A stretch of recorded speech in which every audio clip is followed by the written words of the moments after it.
We are good to go. We're recording, ready for the podcast. It's going live on Facebook as well. Let me sort my hair out. I don't know why I'm sorting my hair out because it's going on the podcast too. How are you, buddy? I'm loving that color on you. Brings out your eyes.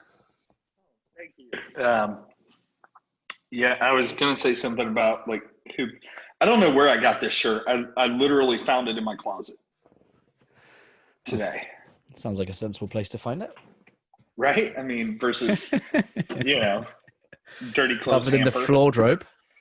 Yeah, which, I mean, some of my stuff ends up there. Let's just be honest. Having said that, I really want to know now what some of the if I was sat here with Daring and I said, what are some of Jonathan's bad habits, like did just as Jonathan slowly sips a Diet Coke, pending. This is a Diet Coke. Darling Hartley Live, brought to you by Diet Coke. I don't want you to work all day. Anyway, I can tell I'm in a good mood this afternoon. Trying my best. I love it. So if I was sat here interviewing Daring and I said, "Oh, what's some of Jonathan Darling's bad habits around the house?" What would she say? Oh, so she has had a mindset shift here lately, because what she would have told you were my bad habits that she has to deal with, she now gets to have happen. Yeah, she gets. She would probably tell you the beard clippings in the sink. Mate, it's going back pretty quick. Yeah, it's coming back. Yeah, but nice. like every once in a while, like the trim up, she doesn't like the beard trimmings in the sink, or that I just because look, see, unlike you, I can't fix hair. So, yeah. Right. So I have to shave my entire head, but when you wash your face in the morning, yes, you wash your face. Yes. Correct? Yes. I wash my entire head. Yes. So water gets everywhere. It splashes up onto the mirror. And she would tell you that me not wiping down my sink area is a big, is probably one of those things that I need to take more ownership over. And leaving my shoes around. I admire your honesty, my friend. Good to see you, dude. Really good to be back. Guys, if you're on Facebook Live, just drop some comments. Let us know that you're here. I'm sat here with something else on my screen, so I can't interact. Can you see people that are joining us? I've got them. I got them here. Who's with us, dude? So we've got Abby, as always. We've got Craig, Bill Mitchell. What is it? Is it Jim Luis? Gem, short for Gemma. Gemma, is it Luis? Yes, yeah. We'll go with that. Now I say Jim, you say Jam. Jam. Jam. Say it a few more times. I'm sure she's getting weak knees. Yeah, Gemma, Jim, Jim and the holograms. So they're all on. Abby said hi. Hi, Abby. And she says, make sure that I clean up. Thank you, Abby. Clean up. Public declaration of accountability there, my friend. That's it. It is. How's your week been? It's been really good. We just a lot of really cool things happening this week. My wife and I, it was my daughter's 9th birthday yesterday. So the young lady that made my wife and I parents, it was her birthday yesterday, and that was awesome. So happy birthday, Bryn. Yeah, she's cool. That's amazing. What do you think are the good traits that you've passed on to Bryn? Man, there's so many. Humility. Confidence. No, it's she is all the good parts of me and my wife, and none of the bad. She's the most intelligent young lady I've ever met in my life. Like, she's incredibly brilliant. She doesn't meet a stranger. She loves deeply and cares for people deeply and connects with people really quickly. And so those are all the things she gets from me. And then from my wife's side of things, she's very structured. She's buttoned up. She's put together. Like, if I was to take you into her room right now, all of her toys are lined up in different scenarios. Yeah. She builds Legos not to play with them, but to put them in perfectly formed little communities. and everything has its place and everything is in its place. Yeah. Sounds like, have you seen Trolls? Yes. She's very much Poppy. Yes. Yeah, she's very much Poppy. And she just has an incredible heart. The picture I posted of her is her doing kids worship at our church. And for a while, when we first started gathering back again, and it was limited capacity at church, she was on stage with our worship team in full, like, in front of everybody. And she worships and praises Jesus better than some adults. I mean, she just gives it her whole heart, and she's just up there, and that's just who she is, man. She is going to change the world. I have no doubt. That's lush. Thanks for sharing that with me, mate. Amazing. So we loosely follow a topic most weeks, don't we? And I put up a post on Wednesday that kind of blew up quite a lot of comments. And my question was, if love does, because you and I are big fans of Bob Goff, and Bob says that love is a verb, love does. So I say, if love does, what does love do? And we have 30 odd comments. 30 odd comments. You see that? Yes, I hear. Do you know what? In his latest book, he talks about that becoming available, and so I know that he puts his phone number at the back of all his books, doesn't he? And he says two things. He says, one is that I will be available, and he says I've stopped scheduling things, and if you want to spend time, just call me. Let's not make a date. Let's just have a date. You know what I mean? It's like, so he stopped scheduling meetings, and if you want to be with me, let's do it now. The flip side of that, he says, if you start this conversation with, hey, is that Bob? He's like, ain't a conversation goer. Like, I've given up my time, my energy, my focus. He's like, you better know why you're calling. You know what I mean? It's like, you better know why you're calling. And I guess it's that dichotomy of availability, isn't it? I'm available to you, but don't abuse my time. Yeah. I've called him twice. Yeah. Was the first one like, awesome. Hey, is this Bob? No, the first one, I'm actually very upset with the first time I called him, because it was I was in an airport and it was very loud, and I just wanted to tell him how incredible I had just finished his book, and it was you had suggested I read the book, and then my wife gave me a copy of the book. It's funny how those things happen. And it was just, man, I didn't like the way it was just loud and confusing, and I couldn't focus, and it was just, it could have been better. Beautiful moment. So anyway, did you add your comment? If love does, what does love do? What's your instinct right now? What would my instinct be? What's my answer? Yeah. Everything. Yeah, great. Solved. Let's end the podcast there. Done. Completed it, mate. No, it's so interesting, man. My wife and I have been going through this stuff of talking about becoming love, and the idea of becoming love. And even to Bob's point, love does. And what does love do? It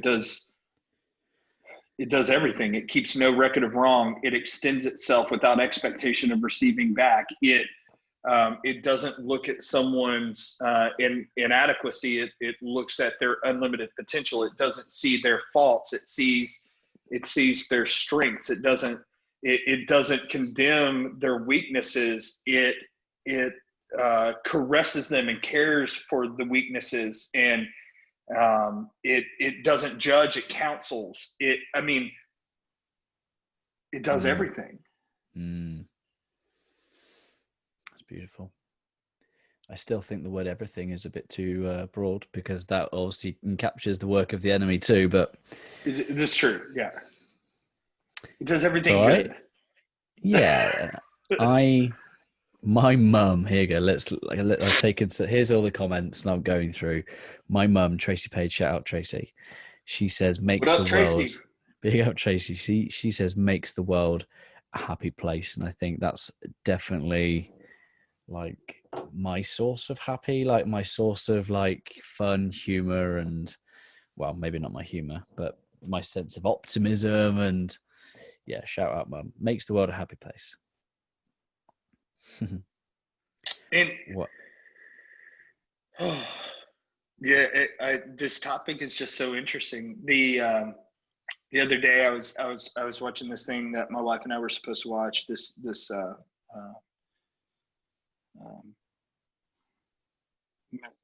And the guy was talking about losing his keys. He was at a hotel, and the valet lost his keys, and his truck had a tow sign on it, was getting ready to be towed. And he said, the valet and the hotel staff and everybody were just losing their mind. And he said, he was just there calm. He's like, it's fine. We'll figure it out.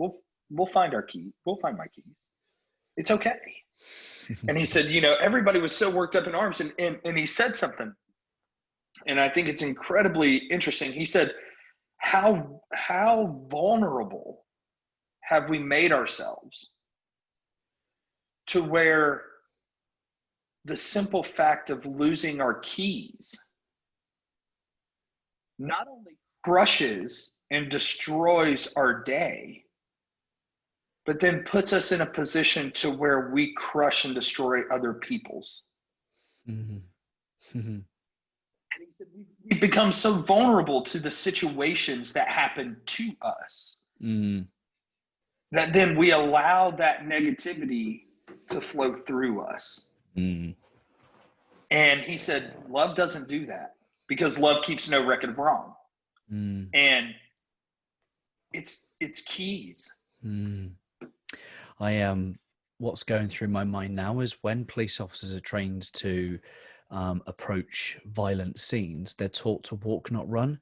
And our instinct, well, their instinct, unlike most humans, is to run towards the danger. So hats off to them for the emergency services. But what they're taught is that they're to walk, because in walking to that situation, their senses are not narrowing. Because when we're kind of like chimp mode and rushing, and we're focusing on this one thing, and whether there's a time pressure, a stress pressure, a safety pressure, all these things are taking us away from seeing the bigger picture. Like, you'll be fine. It's not fine. It'll be fine. And I think in a police officer metaphor of walking to, how many of them do this, I don't know, because like the power of instinct and fight, flight, fright might take over. But that's where we've got to really create that space of calm and that sense of, Stephen Furtick would call it flex space. That flex space, that gap between responding and reacting. What is the atmosphere that you are creating? Give me 2 secs. You keep talking. You keep talking to the audience. I'm going to go check on my puppy who's making funny noises. Keep talking to people. So the idea, as Ryan leaves, is what atmosphere are you creating? Are you creating an atmosphere of peace and tranquility and level-headedness, or are you creating an atmosphere of distress an atmosphere of confusion, an atmosphere of aggression. And it comes down to what, because here's the thing, we've talked about it over the last few weeks, right? Look at Sage. Hi, Sage. She was dreaming. I thought she was choking, but she was dreaming and making lots of cute noises. Oh, she's so cute. Sorry. But you know, we've talked about it over the last few weeks, right? Our words have power. We have the ability to either emote positive energy or negative energy from our words and our thoughts and these different types of things. And it comes down to, right, like this, what happens is, to use your analogy, when we narrow our vision, right, we lose our ability to we focus on the situation, and we lose our ability to be able to create the proper atmosphere so that people can show up and be their best and do their best and have grace.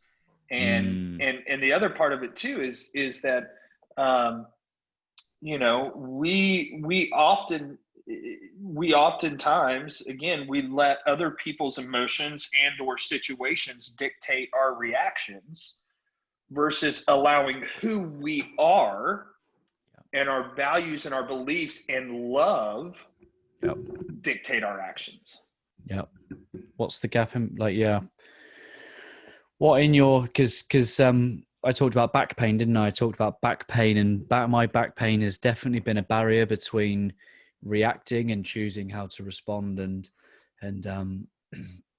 what are some of the ways that help you, mate? Because you're that Enneagram type that's like, ah. Yeah. So especially here lately, man, my faith plays a huge. Yo, we hope that this video is serving you well in your heart and in your mind. If you'd like to connect with Jonathan or I, head here for me, head here for Jonathan. And if you've got any questions, make sure you add them in the comments below. Much love, guys. Huge part in that, in being grounded, in understanding, right? Like like, and you and I talk about, there's a difference between religion and relationship. And oftentimes for a lot of people, they have religion, which is rules, regulations, those types of things, where relationship is much different. It's much more open. It's inviting. Relationship is inviting, not restricting. Yep. And we choose to make different choices because of relationship. You and I are both married. We choose not to have relationships with other women because we're married. We've chosen that relationship with our wives. It's no different. So my relationship with God and building that, and then two, realizing that we have the opportunity. You know, once you're grounded in that, then understanding we have the opportunity to create the atmosphere that we're in, and looking at our surroundings and looking at what's going on, and making a mental note of is how I'm about to react or respond going to make the situation better, or is it going to perpetuate the situation to be worse? Preach. What do you think about that, Sage? Hey, Sage. She says, praise the Lord. Well, and think about this too. What value, and this is a question, anybody who's watching, what value have you ever gotten from an argument? What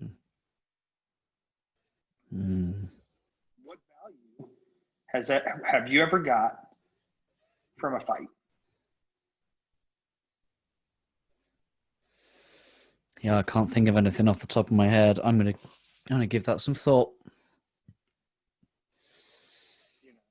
It's just thinking about what, you know, because we're there and because we're in the situation, what's going to bring the biggest value and what's going to make the most positive impact on the people around us. And when you start viewing the world through that and choosing that to be what dictates your actions, again, love, the idea of love, you start noticing that a lot of the ways that we react and respond perpetuates the negativity that we often feel. And by choosing love, we get to change those outcomes of the situations, regardless of whether or not they're positive or negative situations. Yeah. In a coaching conversation I've had this morning here is, imagine me and you are sat up at the end of the table, and in front of us there's a number, right? To me, that number looks like a 6, but that very same number looks to you like a 9. Like, and I'm like, it's a 6. And you're like, it's a 9. And the fact that I know full well that that is a 6, I can see it. If I am right, somehow I have this therefore binary mentality that if I'm right, you must be wrong. How can we both be right? And I think sometimes it's that desire to know or prove ourselves right, that ego-driven, well, I'm right, how can you be right? It forgets the fact that there are always two perspectives. Our need to be right oftentimes overrides or takes precedence over our need to be relational. Say that again. So our need to be right often overtakes or takes precedence over our need to be relational. Yeah, preach. Because we should be more focused on being relational. Because when you're relational, we understand that there are different perspectives. Your perspective being a 6, my perspective being a 9. Your perspective currently is almost 3 o'clock in the afternoon. My perspective is it's almost 10 o'clock in the morning. And if I was to tell you, well, Ryan, it is 10 o'clock in the morning. Hello. And you're like, no, it's not, John. It's 3 o'clock in the afternoon. We then, again, we're both right because perception is reality. But instead we choose to be relational. What happens when you're relational? You develop empathy and you connect. Yeah. There's a British speaker here, and he talks about the beach ball. And the real traditional old beach balls that are like striped in different colors. They're like blue, white, yellow, red. And he uses that as a metaphor to say, okay, these are the colors I see, but what do you see? And it's always that reminder to put something in the middle between us and always remember to ask, what do you see? How is that for you? Because that empathy is empathy breeds connection. I think I talked recently about love brings us closer to an understanding of ourselves and others, that this sense of oneness, that sense of empathy, and empathy leads to connection. If I can greater understand where you are, I can better meet you where you are. And I was having a conversation literally the other day, and somebody was talking about our back and forth, and they were like, man, he was like, I don't always get to jump on and listen to Keith Galloway, shout out KG. And he was like, but man, I tell you what, when that Ryan Hartley speaks, he sounds like the most intelligent man in the world. And even just then when he says it's so true, and love,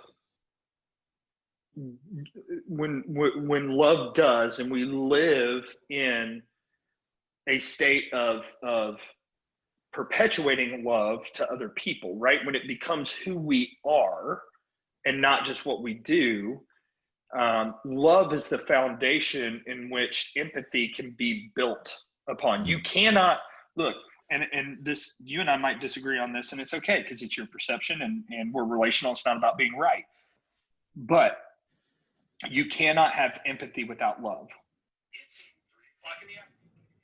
It's impossible. You can't have empathy without love, because love connects. Empathy is about connection. In order to better understand where someone comes from, what they're going through, and what they're doing, that comes from connection. The only thing that drives connection is love. Yeah. It's so Simon has definitely caught on to why I put these glasses on. I have definitely put these on to try and match the level of intellect your friend Keith is giving. Hey, your friend, my friend Keith, we're all friends of Keith. Yeah, I've definitely put these on to kind of raise my intelligence profile. Glasses. My dogs ate my glasses. I get my new glasses in like a week and a half, so I can look smart again. Dirks. Yeah, but I love it. So Abby, I had a conversation with Abby this morning, and it's I know that connection and memories is hugely important to her and why she does what she does, and it's just been fascinating to see the growth in the journey when you put love front and center of how you show up. Yeah, and it's been really cool to watch her go from someone who just takes pictures, Yeah, sure. right, to someone who has now started a group for parents to share interactions with what they're doing with their kids and ideas, and then her to be able to share her perspective of what she does in helping other people share their dreams and their passions with the world. Yeah. Through the avenue of her photography. Well, here's the step further forward. So Abby, I hope she don't mind me talking about her in this way, but she did a cookbook some years ago for the family. It was like a private, personal thing, and that was all. So the conversations we had that was all about memories and connections, and this this sense of having food with people is probably one of the most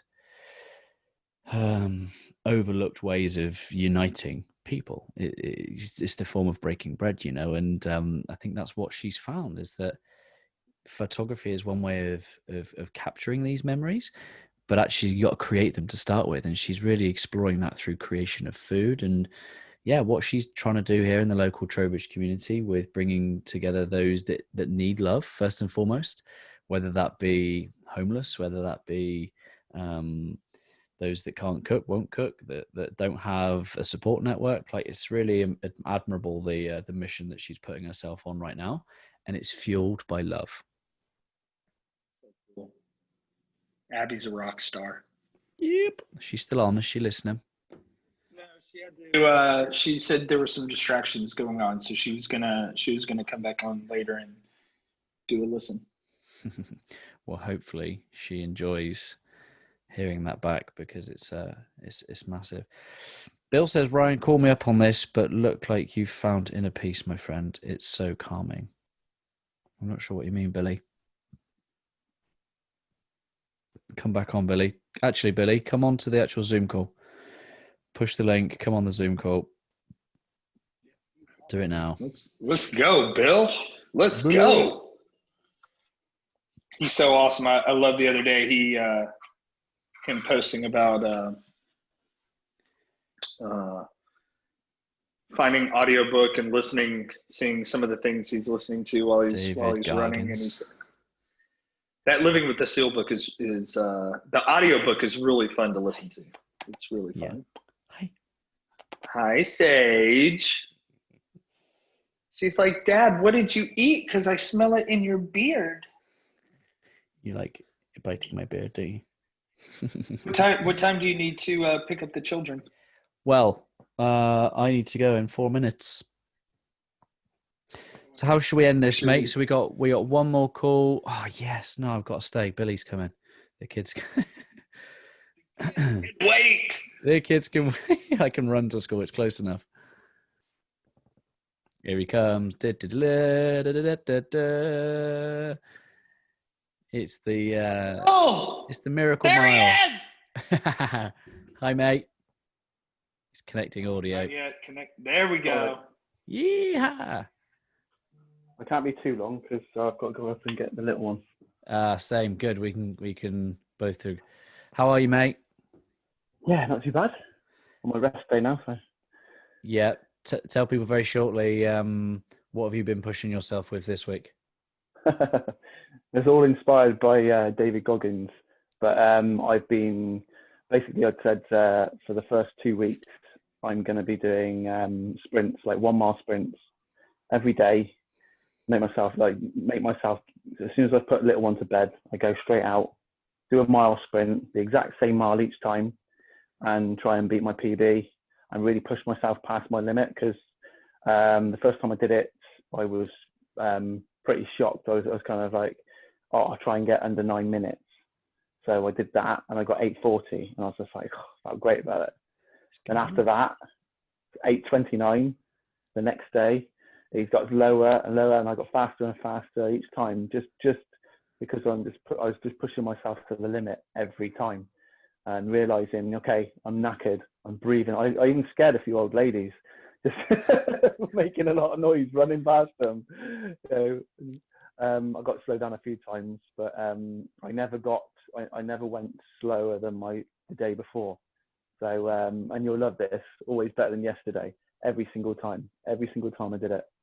And showing up, buddy. 8:40. Yeah, that was the other thing too.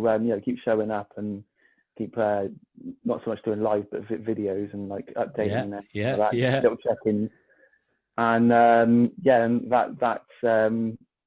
that last sprint that I did yesterday, I had no idea.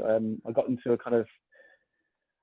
the mindset where I thought it was bad, because I was thinking, oh, I've done the 7:43, I think it was, the day before, and I thought, I've really blown it away at my PB. So I'm not going to beat it. I just go at a nice pace, and then the competitive edge got of me, and I was about to hit a hill, and I was thinking, I'll slow down here like I usually do, and then I thought, no, I'm going to have to power through, and my legs and shins were killing me, and like I said, I was making a lot of noise, and I kind of sprinted past, thinking I don't think I got my top score, and I looked at my watch, and it is 7:41. No way. 2 seconds off of it. I couldn't believe it. That's amazing, dude. You're so sure, mate. It's amazing, and you just don't know who you're inspiring, mate. Just keep doing it, keep documenting it. But that's the thing, though. It's about inspiring everyone, isn't it? Really. Look at this guy.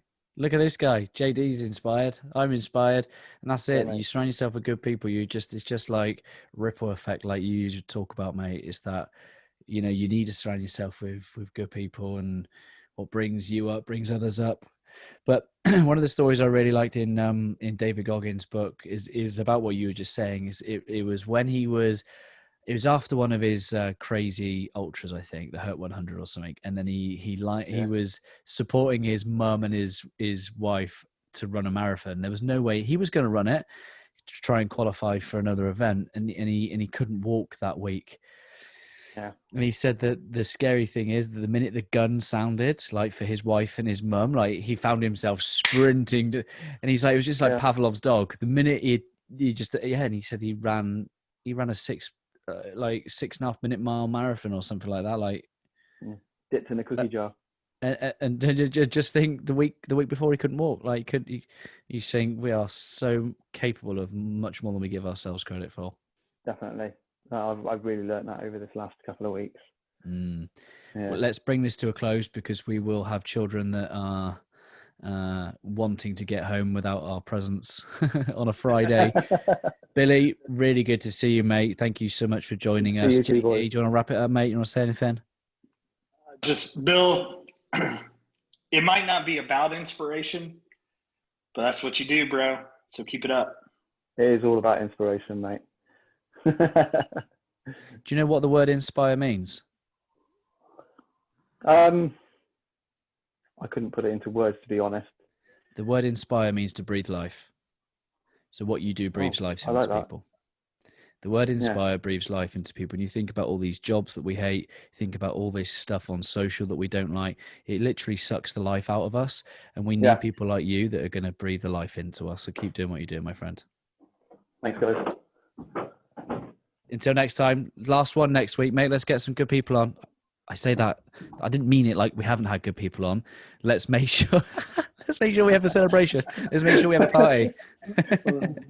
This will be end of week 6, my friend. I love you guys. Have a great weekend. Thank you for listening. If you've tolerated us talking about love all this time, hopefully it's left you a little bit better than you were yesterday in your heart and in your mind. Until next time, much love, guys. Take care. All right.